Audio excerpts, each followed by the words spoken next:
YouTube channel. This is Kuya Potpot Vlog at meron tayong isang reaction video po mula po sa upload po ni Brother Paas. No? Bago tayo magsimula ay mag-shoutout po muna tayo. Mega love shoutout po sa ama ng Kalingap na si Kuya Bal Santos Matubang, Ate Edna Vlogs, Kalingap Rab, 10 ng kanyang mga kasamahan at syempre mega love shoutout po sa lahat po ng sumusuporta sa buong Team Kalingap. Isang mapagpalang umaga po, tanghali o gabi mga Kalingap. Saan man kayong sulok ng mundo naroroon, naway lagi po kayong gabayan ng ating poong may kapal. At ayan guys, simulan natin ating maikling reaction video, no? Ano ba masasabi niyo tayo ngayon tayo? Kasi una sa lahat, kilala na po sikat na si Beyonce kahit sa amin sa Bulacan. Ang masasabi ko lang po, kahit na marami na siyang tagahanga, huwag siyang magbago. Ayun, tama po yun. Dati pa din na ano niya, kung ano siya nung nakilala na scout siya ni Doc Lab. Si Doc Lab ba nakaan sa kanya? Ay oo. Ganun din po pag siyang magbabago. Kumusta naman po si Beyonce? So ayan guys, no, narinig nyo yung naging sagot po dito ni Tatay Viral, no, nung tanungin siya ni Brother Paas, no, kung ano masasabi niya, no, dahil medyo alam naman natin na medyo kilala na si Beyonce, no.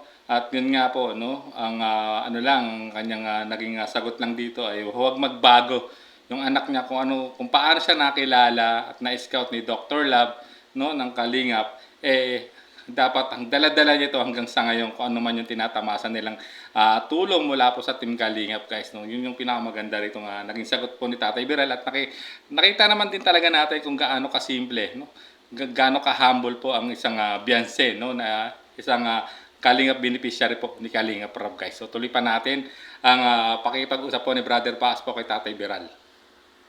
Sa inyo bilang isang anak. Mabait po yan. Mabait. Halasa naman Talagang ganyan talagang matulong yan. Yan ang pangarap din yan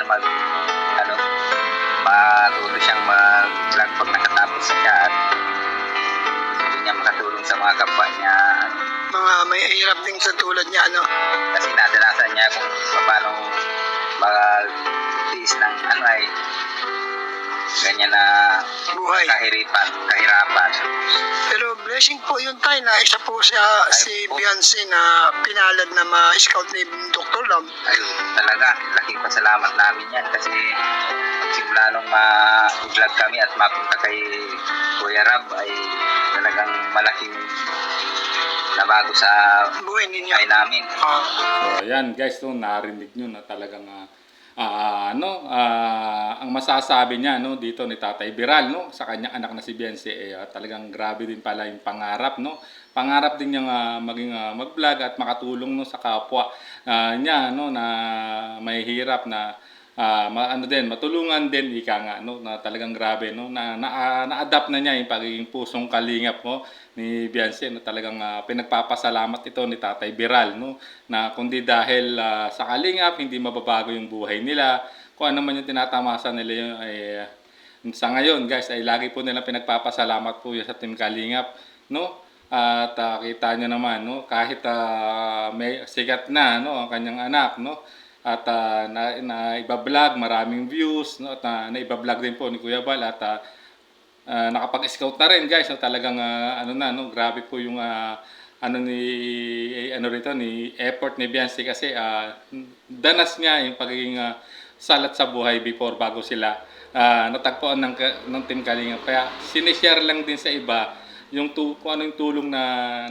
nakamit o tinatamasa nila o tinatamasa niya at ang pamilya niya ay rin niya, no, sinishare niya din sa iba, no, kaya po siya ay napas na sumama o sinama nila Kuya Bal para mag-scout. Ayun nga, kita niyo naman sa nakarang upload po ni Kuya Bal ay nakapag-scout na rin po si Beyonce. So guys, tuloy pa natin ang pakipag-usap po ni Tatay Viral dito kay Brother Paas.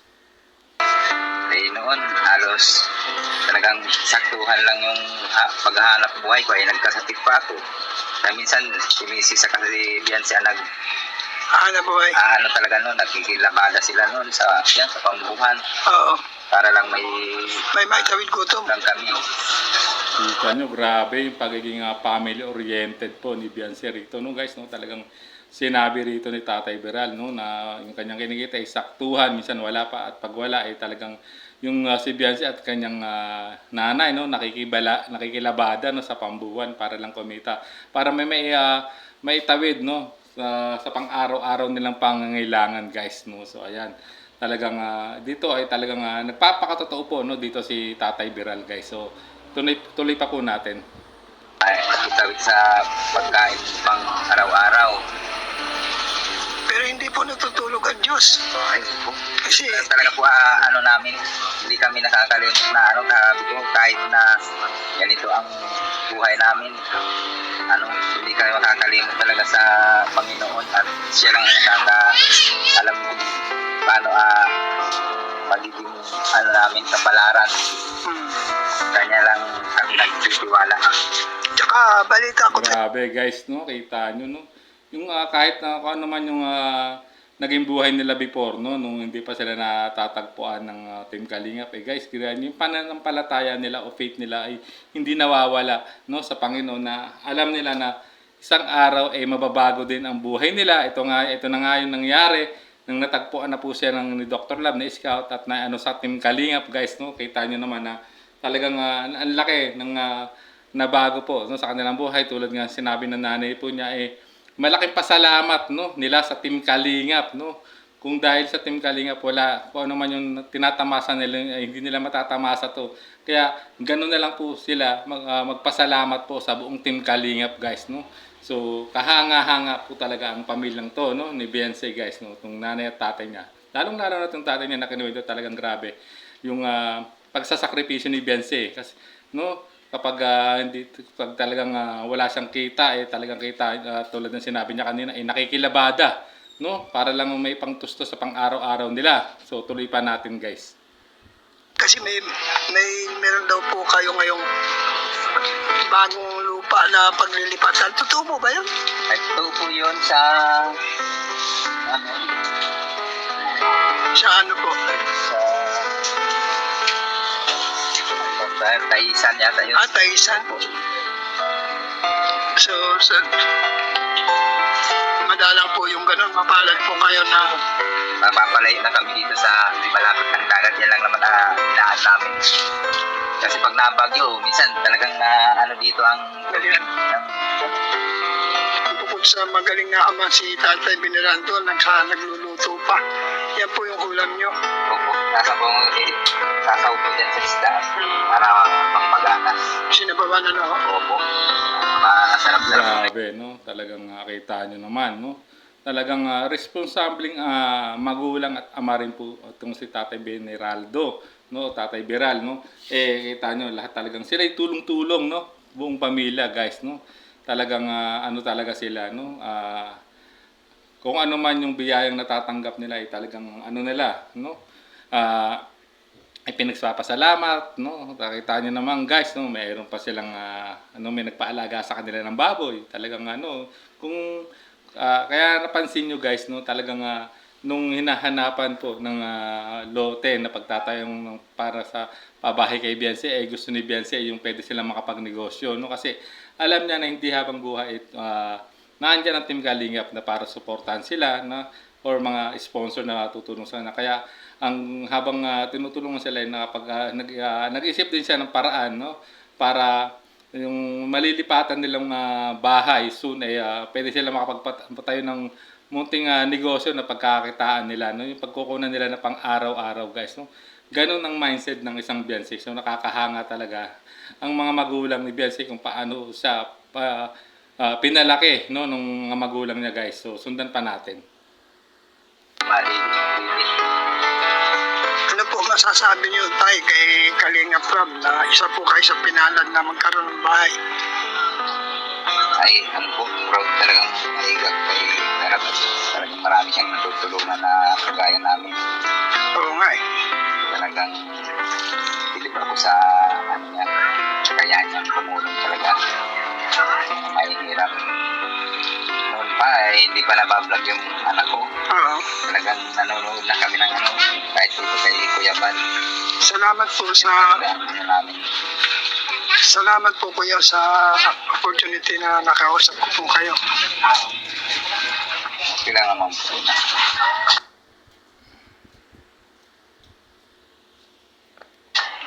So, ipagkapalawala kayo. So ayan guys, no, na ano nyo, no, talagang taos pusang nagpapasalamat, no, si Tatay Biniraldo, no, sa Team Kalingap, kay Kalingap Rab, no, talaga kung ano man yung talagang tinatamasa nila, grabe po yung ano, no, hindi nila sinasamantala yung mga ano, no, nagbibigay sa kanila, ginaano din nila, no, nag-iimpok din sila, no, kita mo si Beyonce, may savings, tapos sila ay talagang ano, nakapagtindahan sila, titinda-tinda sila before, kaya lang ito lang medyo natigil kasi nga nanganak po yung mama ni Beyonce, pero kita nyo naman sila guys, tulong-tulong sila, no, ano sila napakasimple at payak yung pamumuhay nila, masaya na sila sa ganun guys, no, yung makakain, no, ng 3 beses sa isang araw tong pamilya nila Beyonce, happy na sila guys, no. At kung ano man yung binibigay na tulong sa kanila ng Team Kalingap, ng mga sponsor, hindi nila inaabuso guys, no. Kaya nakakahanga din po ang pamilyang ito guys. So tuloy pa natin. Ginagawa kayong nagluluto. Opo, kasi pag ngayon, lagi naman si Beyonce kasi laging pagod. Oo nga eh. Dadating ko lang ngayon galing sa dahil. Buti nga po inabot namin. Ganitong ano. Kumusta naman po pag-aaral ni Beyonce? Ay, okay naman po hindi naman napapabayaan kahit binablog siya. Hindi naman napapabayaan. So, Galing naman dito guys, kita nyo, no. Kahit binablog siya, no, ay hindi napapabayaan ni Beyonce, no, yung kanyang pag-aaral. Ibig sabihin, nababalansin niya yung oras, no. Kung may vlog, may binablog siya at sa kanyang pag-aaral, no? Ayon po sa kanyang tatay guys. So tuloy pa po natin. kayo po pala ay magluluto, ano? Opo, mahalaw po ba?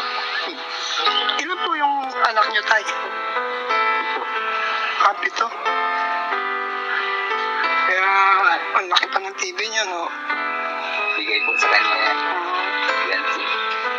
So, isa po sa, kumbaga, naging pagpapala po si Beyonce sa buhay niya, no? Lahat ang busy niya din sa kanya. Dahil sa pangyayari. Opo. So, masasalamat na lang at nalagpuan ng pamilya Matubang, no? So, ano po masasabi niyo, Tay, kay Kuya Bal at kay Kalingap Rob at Edna? Maraming salamat kay Kuya Bal at kay Ate Edna at kay Kuya Rab at kay Ate asawa ko ni Kuya Rab sa buong Kalinga po. Maraming salamat po dahil sa inyo ay nabago yung Buhay niya. Ang mahalaga lang po kung ano po yung pinagmulan, ganun pa rin. Opo.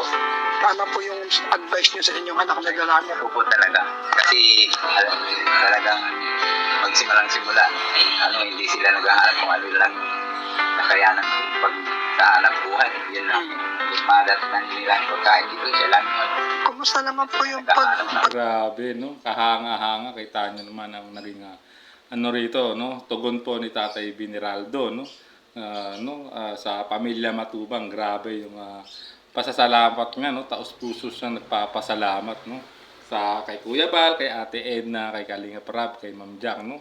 Kundi nga naman talaga sa kanila, hindi mababago yung buhay nila, no?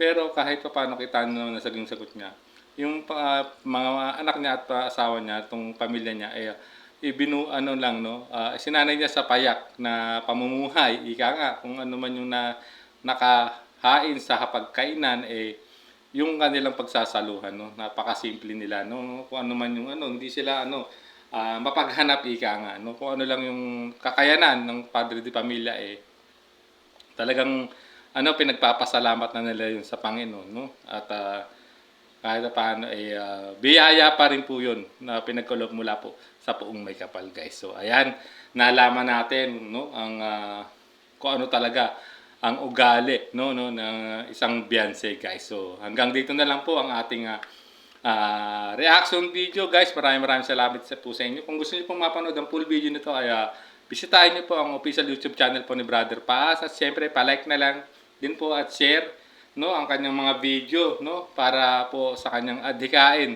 ng kanyang channel guys. So hanggang dito na lang po ang ating reaction video. Maraming salamat po. Hanggang sa muli po nating reaksyon.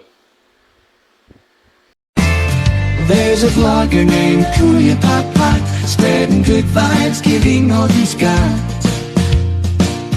With the camera in his hand, he hits the road, capture moments, sharing stories untold. Kuya Pot Pot, he's the one we adore, bringing smiles, he's got so much more. In this crazy world, he is a ray of light,